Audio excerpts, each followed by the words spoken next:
As we have studied in the introduction part that John S. Kepler gave three laws of planetary motion according to the observation of Tycho Brahe. So the first law we are starting over here, Kepler's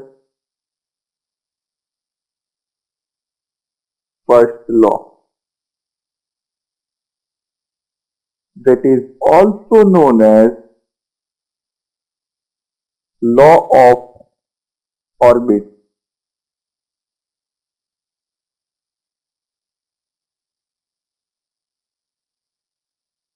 First of all, we will see the statement of this law and then we will move on to the explanation. So the statement is written in this way. All the planets, you just try to imagination this statement first.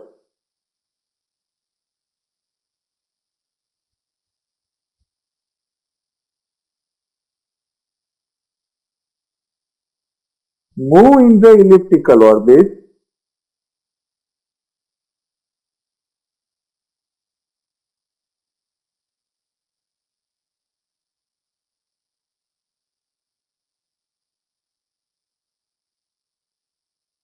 with the sun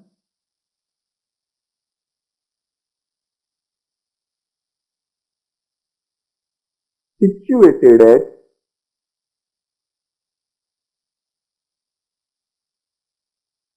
one of the foci.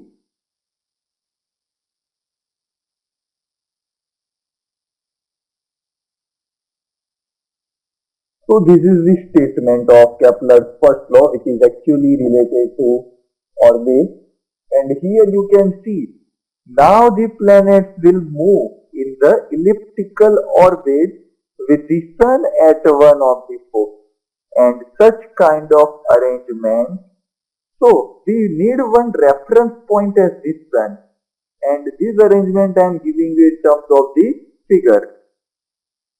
So here you can see this planet is revolving in an elliptical orbit. This is the elliptical orbit and the sun is situated at one of the foci. So here the sun is situated with respect to origin and now here the distance PA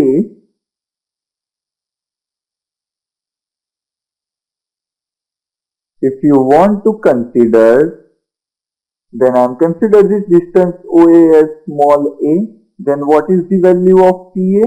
PA is equal to twice of A because OP is equal to OA and this value of OM is small b.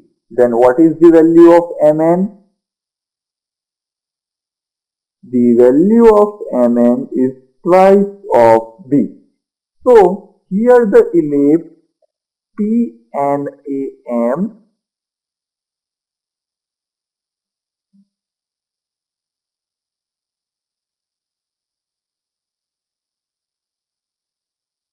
which is showing the path of a planet which has two foci S and S dash, and here the planet is moving, and this law will suggest us the different shapes of circular orbits which were given by Copernicus. So here the outcome of this law is in this way.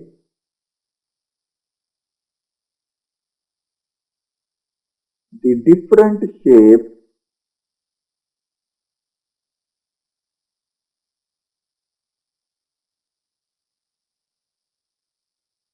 from the circular orbit,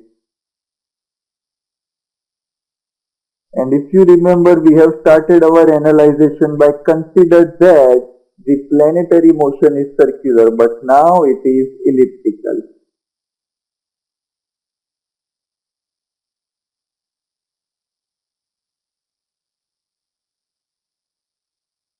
And these were suggested by Copernicus.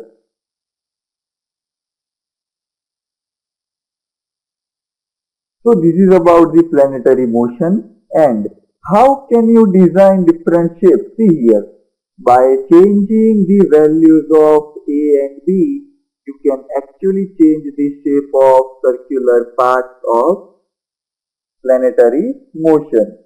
Now we will start the second law of Kepler.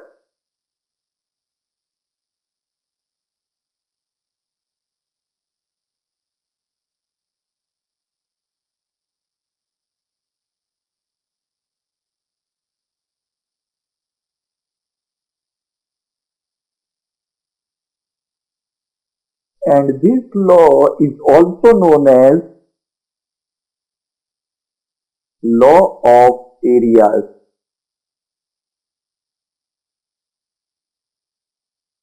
And the statement of this second law is given in this way: the line joining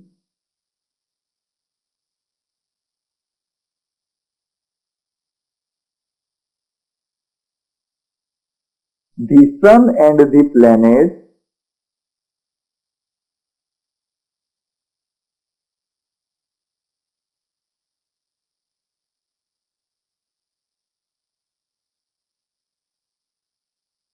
with equal areas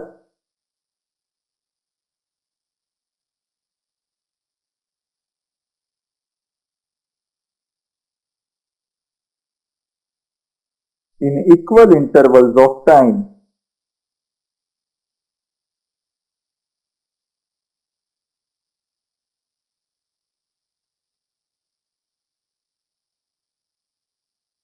So, the line which is joining the sun and the planet, as we have seen in the previous observation or previous law, that the sun is situated at one of the foci, and the line which is joining both of them, so they will sweep equal area in equal time interval.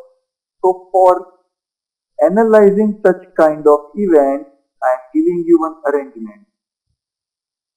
So here you can see, when the planet is away from the sun, it is moving from point P1 to point P2.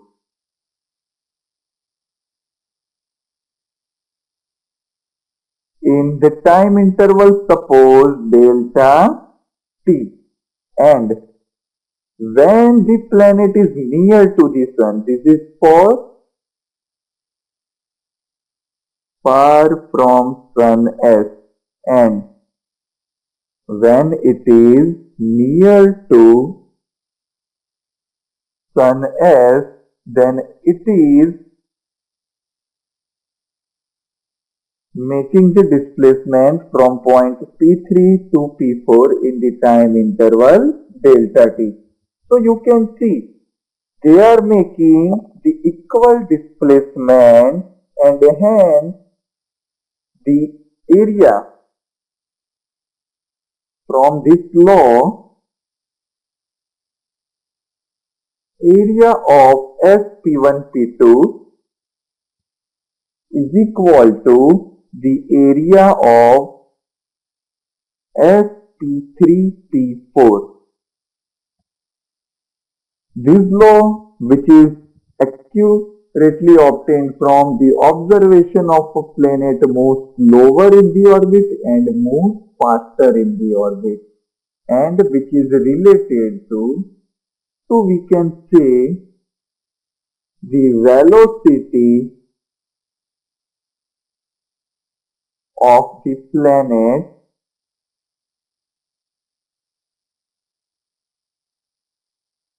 actually depends upon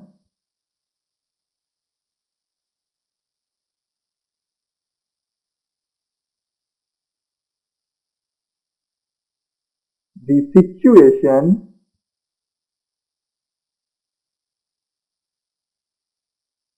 of the planet with respect to the sun. So, whenever the planet is near to the sun, the velocity or the speed of planets will be slower in the orbit, and when it is far away from the sun, it will have less velocity, and when it is near to the sun, which you can see clearly from this figure, when it is near, its velocity is much higher, and so we can call the total area swept in unit time as the aerial velocity. So I can write down in this way: the area covered by the planet per equal time interval is known as aerial velocity, and this aerial is related to the word area, and this law indicates that the aerial velocity is constant because the area is not changing, and such kind of concept we have already seen in the rotational motion also. Now we will switch on to the third and important law of Kepler. So Kepler's third law,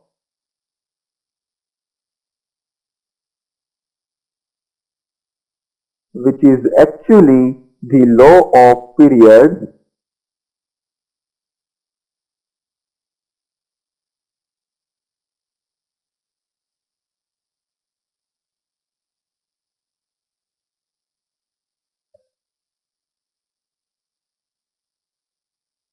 and this third law is written in this way: the square of time period t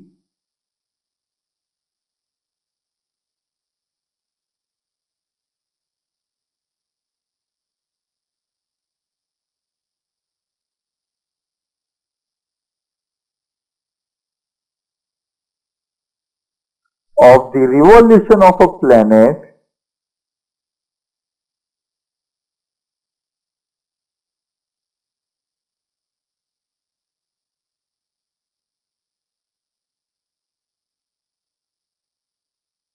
is proportional to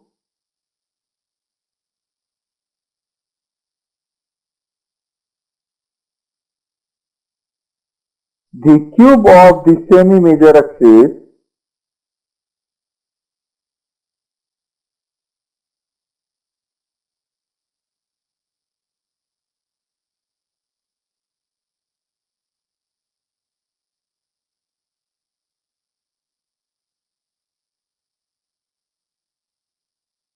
that is A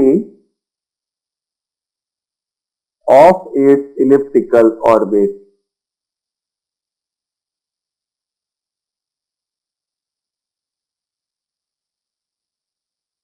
So this is just a mathematical result which was obtained by Kepler's observation, or actually that was Tycho Brahe's observation.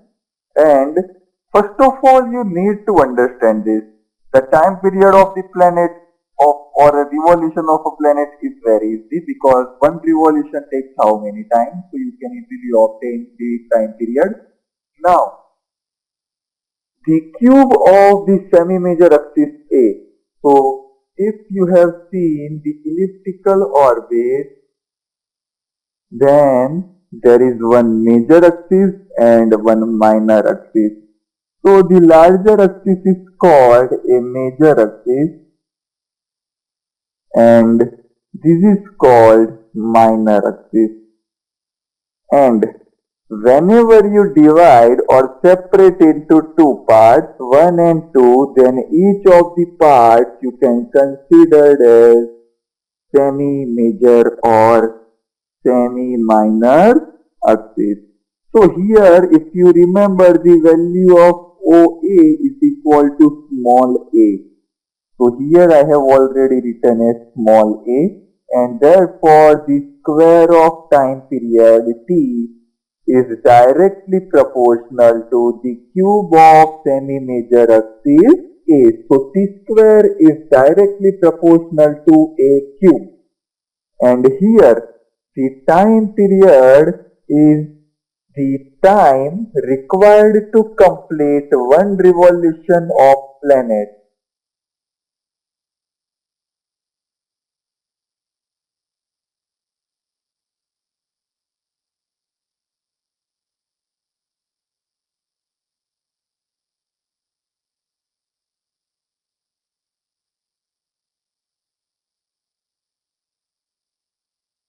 And it is also known as period or periodic time, and that's why this law is known as laws of period.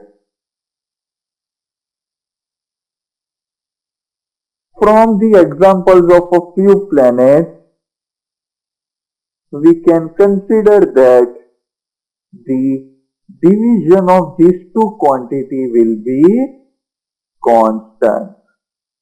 And with these, Kepler's three laws are over, and you can actually see from the only information part what I have already told you into the introduction, that gravitation foundation or the origin of gravitation, and that was the event occurred with Newton.